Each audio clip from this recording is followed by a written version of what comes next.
Hello everyone and welcome to this week's reviews, and today's films could not be more different. First up is the animated film that has had the internet buzzing for a number of reasons I won't get into. Will this tale inspired by those little faces on your smartphone provide a delightful animated experience? This is the Emoji Movie. It's rather fitting the main character of the Emoji Movie is a meh emoji, because that was my general reaction. Just complete and utter apathy. Okay, I'll give it this. The animation is really good, and Tony Leondis clearly put a lot of thought into this world. Patrick Doyle also composed a very good score. Otherwise, I never felt any real stakes in what was going on. Gene is not an interesting character, and there's not a whole lot to his hero's journey.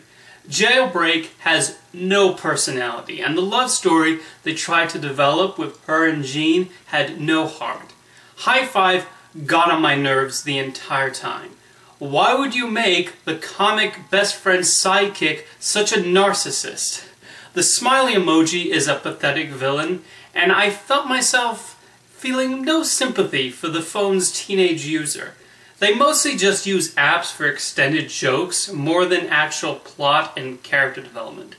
Yep, it was absolutely pivotal for us to spend 5 minutes playing Candy Crush.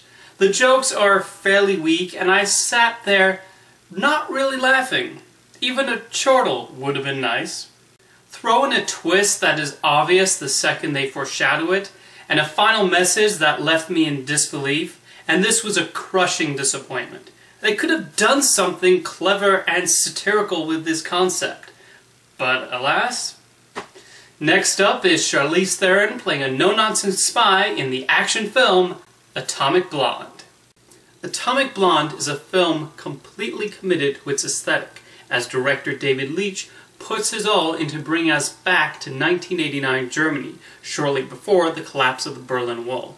It's a beautiful film, and he does something rather different with the action scenes, as he removes music and instead amps up the sound effects. At first it takes a while to get used to, but I eventually started to be impressed by the stunt work and the camera work.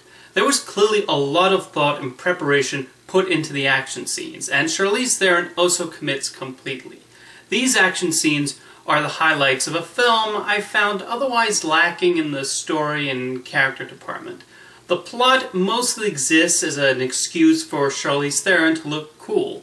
And she does, don't get me wrong.